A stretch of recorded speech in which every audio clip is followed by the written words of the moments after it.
friends, and welcome back to my channel. Today, I'm going to show you how to make this, the very interesting, stripy, worked flat crossbody bag.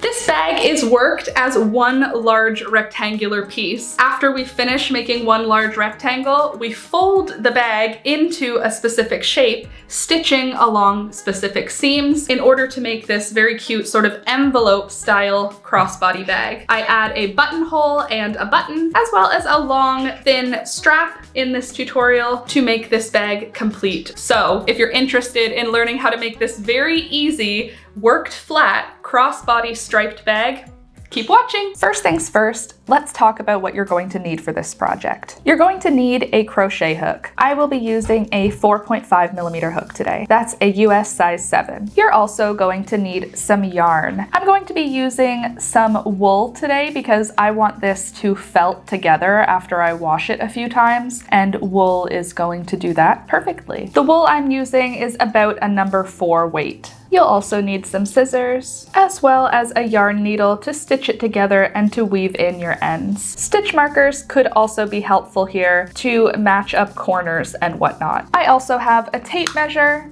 but I don't really think this is an important tool. So gather your supplies and let's jump in. So here is an overly simplified breakdown of what we're going to be doing. We're going to be making a rectangle. The rectangle we are making is going to be 4 times as long as it is wide, because we're going to fold the rectangle in such a way that we will end up with a square bag that has a little flap over the top, just like that. And in order to do that, we need to make it 4 times as long as it is wide.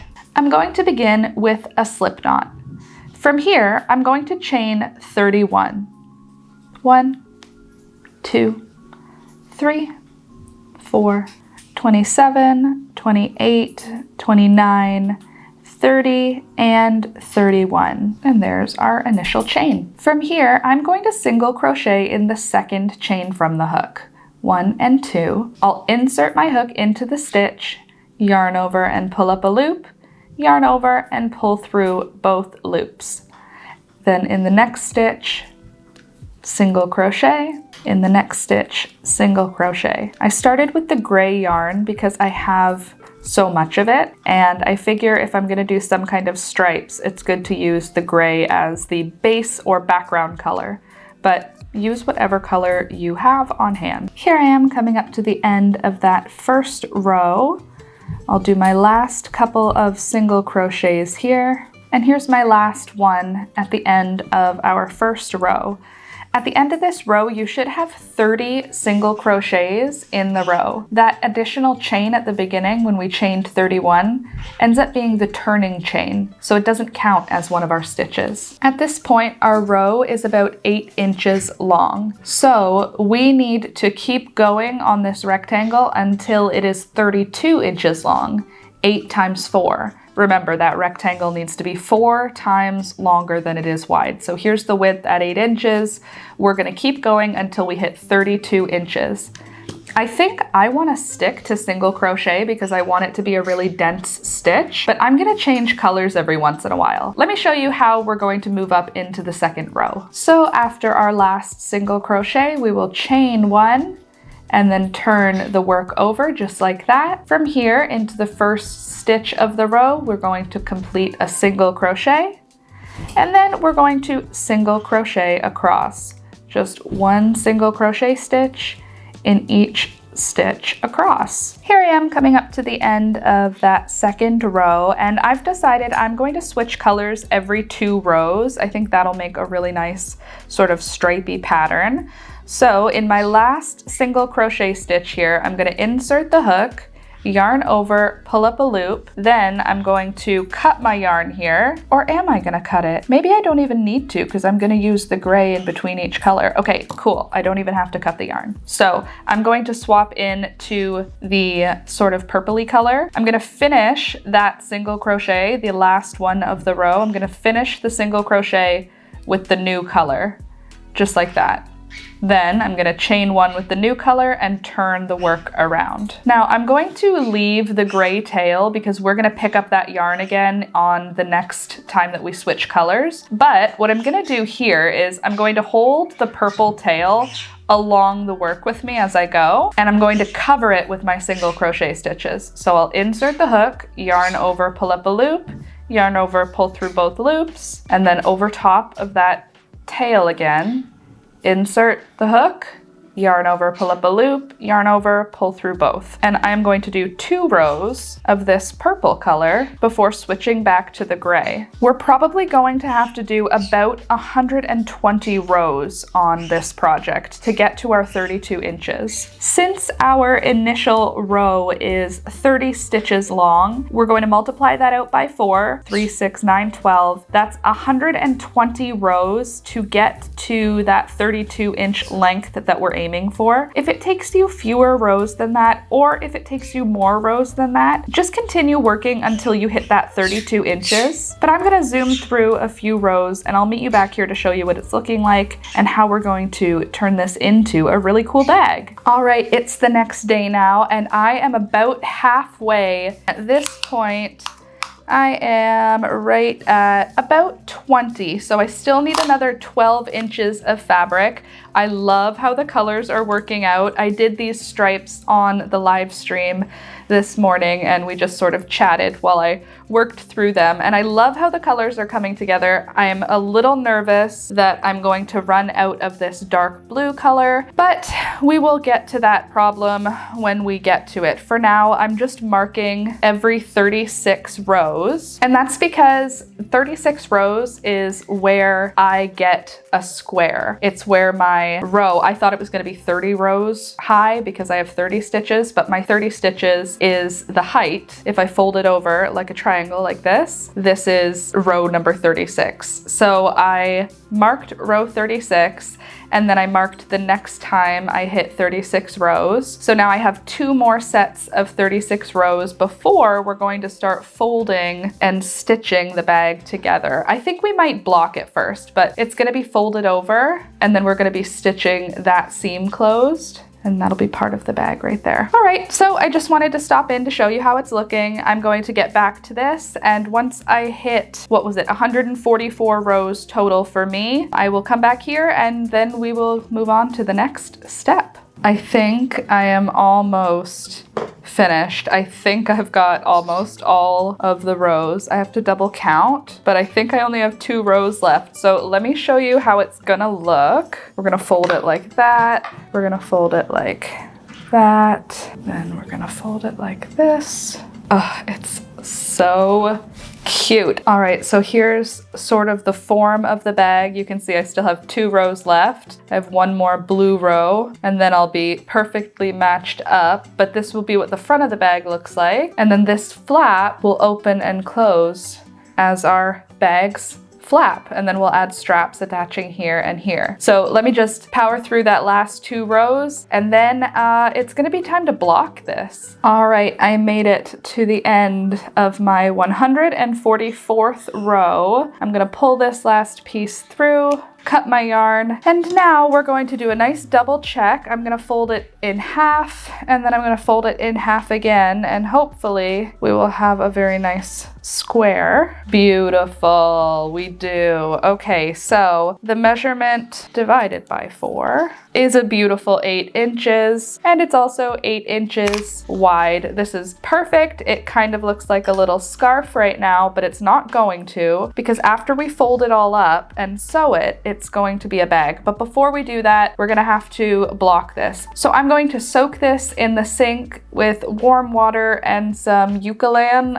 lanolin wool soap, and then I'm going to wet block it. I'll squeeze out all the water, but then I'm gonna wet block it on some blocking mats overnight, and I'll come back tomorrow and we can put the bag together then, and then if we decide to felt it, we'll felt it at that point. But for now, I'm just gonna block it so that it's nice and flat and perfectly the right measurement. So, see you tomorrow.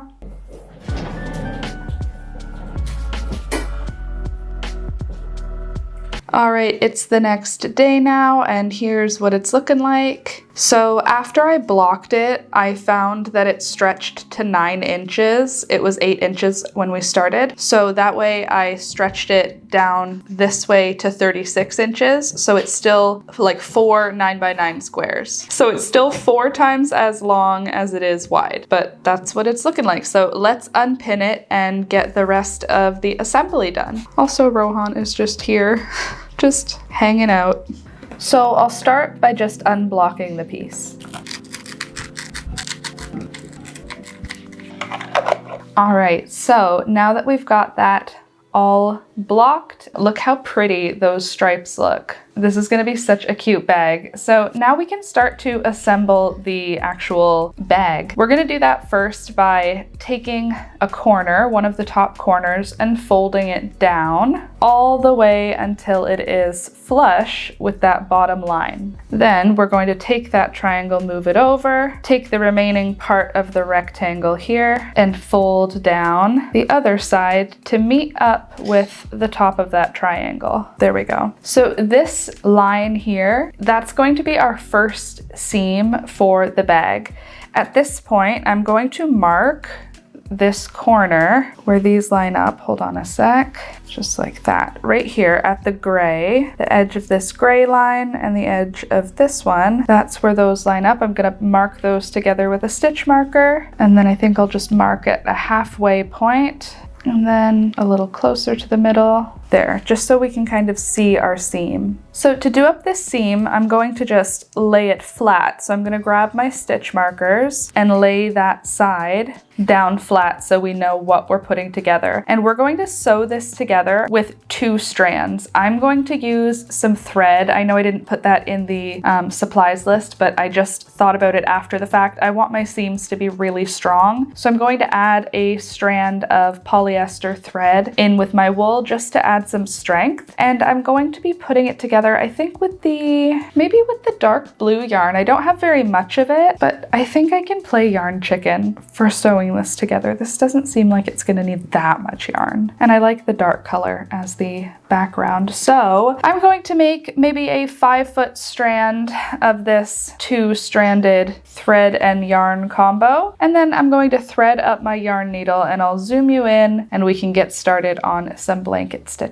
All right, at the first stitch marker, which is where the top corner connects down to the main rectangle, over on this side you can see we've got like a loop here, and this is like a raw edge. So at this first stitch marker, I'm going to connect my yarn to the work just by inserting the needle into the first stitch on both the front and back piece, pulling my needle through, and then tying a knot. We're going to stitch over the knot and weave in that end, so don't worry about it. Now with the yarn needle, I'm going to insert into the next stitch, or the next first stitch of the next row up, coming up through the work.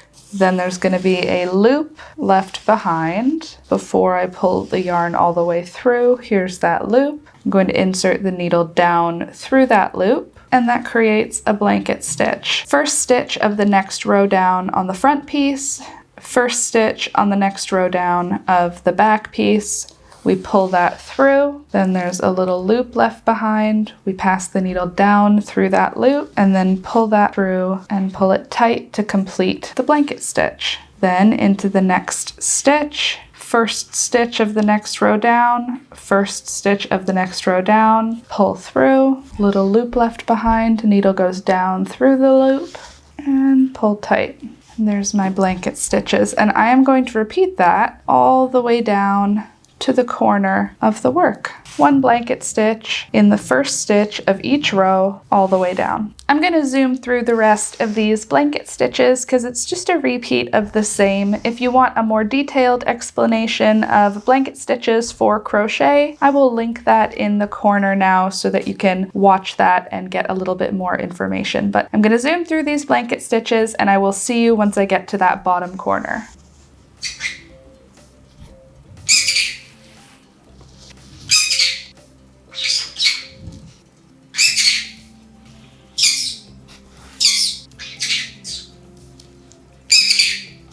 Dancey dance. Dancey dance.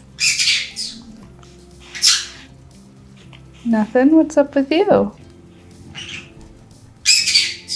Dance, dance.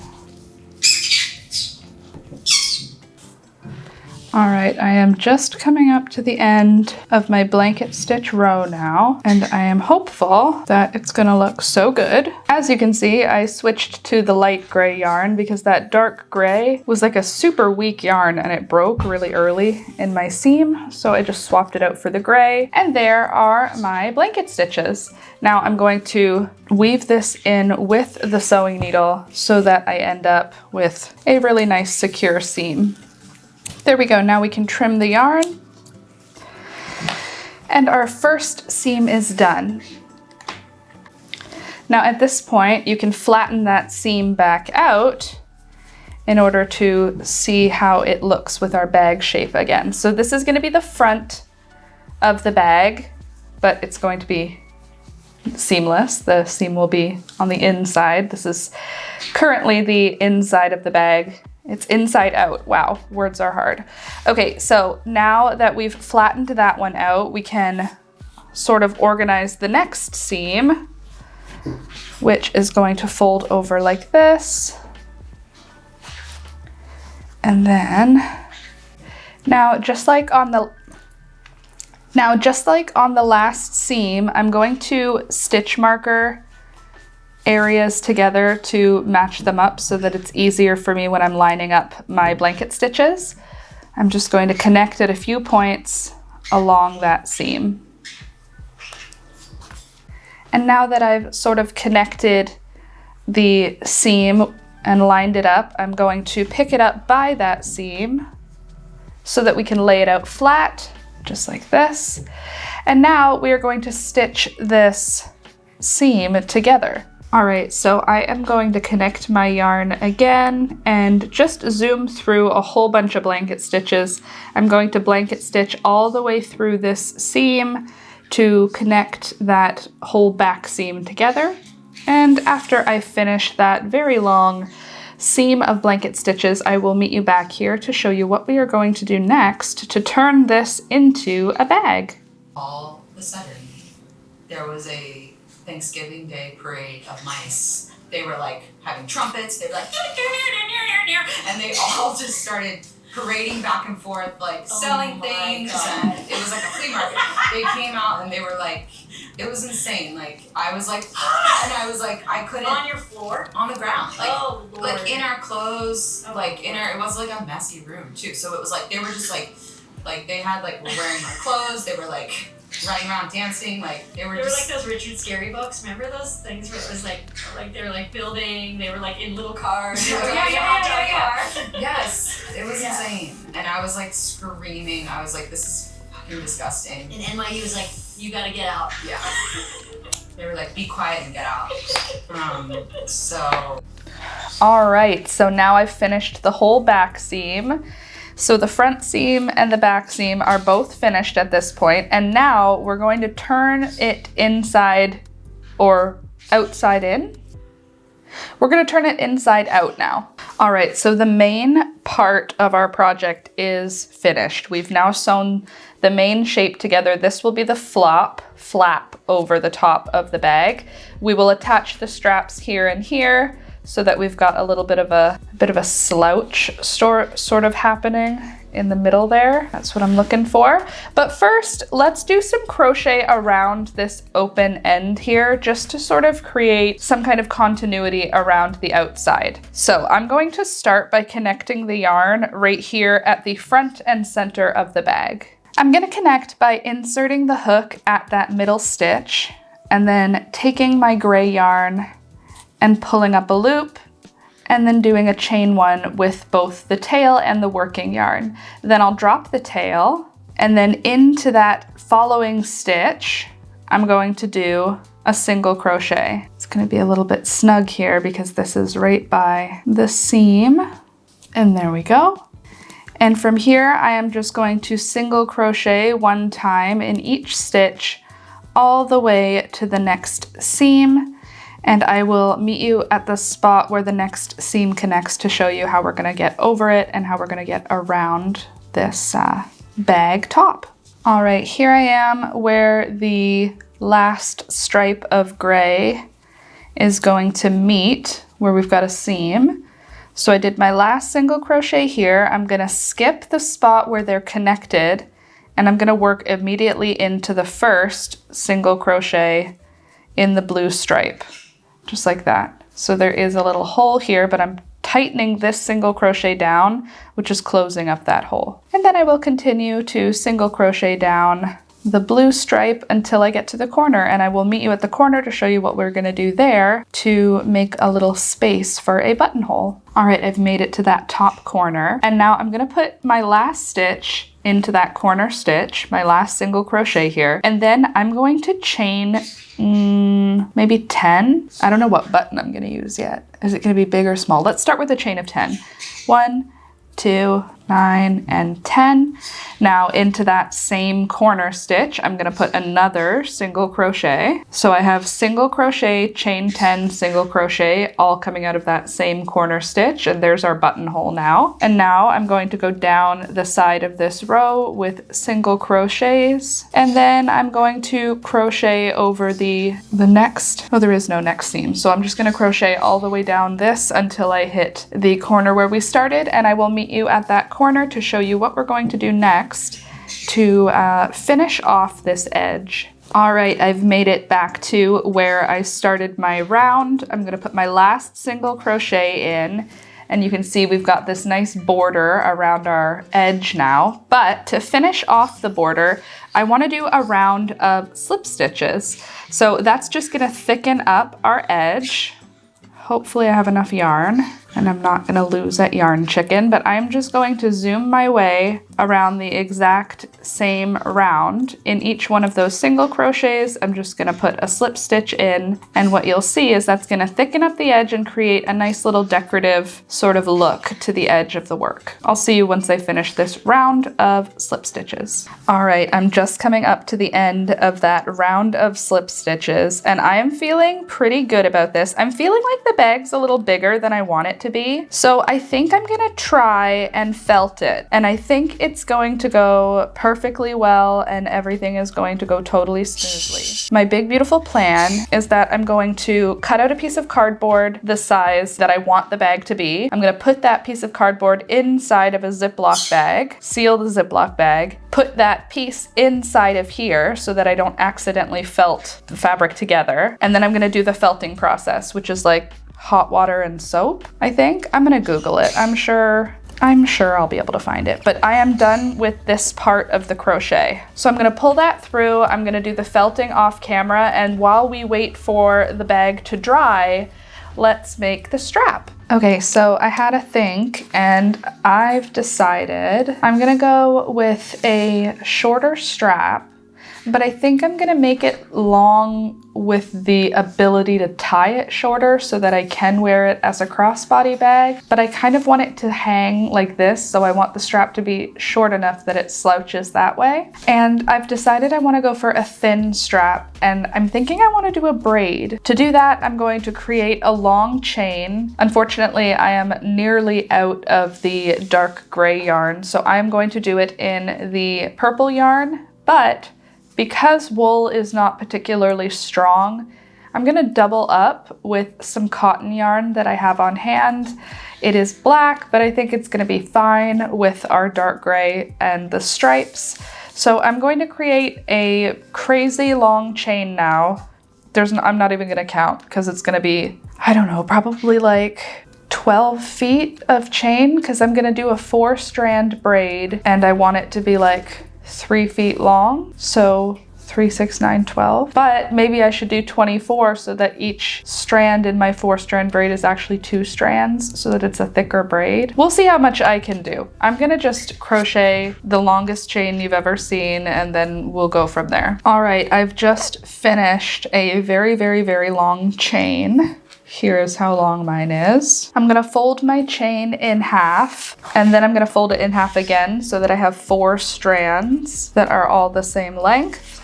And now all the strands, I'm going to start my 4-stranded braid up at the end where I have 2 loops, and the other end is going to have 4 loose ends. So I just have to cut one spot, one loop. There we go. So on one end, I've got 4 loose strands, and on the other end, I have 2 loops. So on the 2 looped ends, I'm gonna zoom you in and I'm gonna start a 4-stranded braid. So I've got 2 loops. I'm going to cross one arm of each of those loops across each other. Then on the right-hand side, I'm gonna cross a strand in front. Then on the left-hand side, I'm gonna cross my strand behind. And now they're both in the middle. I'm gonna cross them over each other. So the one that's from the left is gonna cross over the one that's on the right, and then I'll just pull all 4 strands really tight. Then on the right, I'll cross over into the front. On the left, I'll cross behind. Then the middle strand, I'll cross the right strand underneath the left strand, pull everybody tight. Over, under, cross, pull tight, over, under, cross, pull tight. And I'm just going to continue this 4-stranded braid for the entire length of my 4 strands of yarn, and that's going to end up being our strap. If it ends up longer than I want, I'll just cut it down, but I think it should be pretty close to what I'm looking for. If you want to do a thin strap and you don't want to do a 4-stranded braid, you could do a very long row of single crochets. So make a chain as long as you want your strap, then single crochet down that chain, then chain 1 and turn, and then slip stitch down that single crochet row. That would be about the same height as this 4-strand braid that I'm doing. So if you don't want to do a braid like what I'm doing for mine, you can just go ahead and do that single crochet version. So I'm going to just zoom through this 4-stranded braid, and I will meet you once I finish the full length of my strap to show you what we're going to do next with our bag and strap. All right, I've just finished my 4-strand braid. It's looking exactly the thickness I'm looking for my strap. You can see how dense it is by doing that braid really nice and tight. And this strap is, how long is it? I would say it's just under 4 feet long is the length of my full strap. I'm going to stitch down the end of the braid under itself just like that so that it's a flat strap so that it's easier for us to sew on. And then I'm going to take a minute and I'm going to put this under my iron with some steam to sort of flatten it out and get rid of all of the twist. And then I will come back and we will put this bag together. All right, the bag is dry and the strap is ironed. I ironed it with the steam on, so it's nice and flat and dense now, and there's no more twist in it. Now I'm gonna just unblock the finished bag, and then we're gonna be putting the strap on. It's almost finished. So I've just finished whip stitching around the raw edge, and now my strap, I will do a final measurement of the strap. So it's 46.5 inches long. So right where the flap folds over, I'm going to fold the flap up, and right in this slot, I'm just going to tuck the strap in just like this. And then I'm going to stitch through all of the layers. I'm going to stitch through the strap. I'm going to stitch through the front. I'm going to stitch through the back. I'm going to stitch through the whole thing with thread in order to connect this strap here.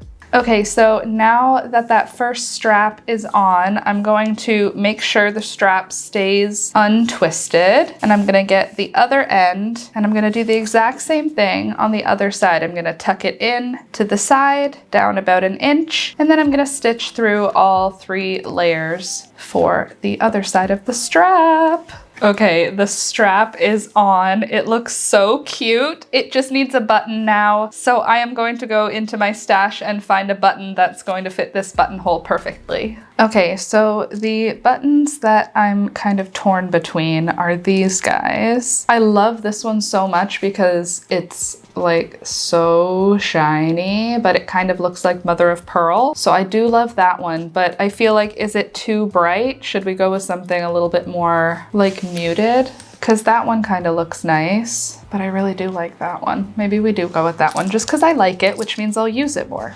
Friends, this turned out so freaking cute.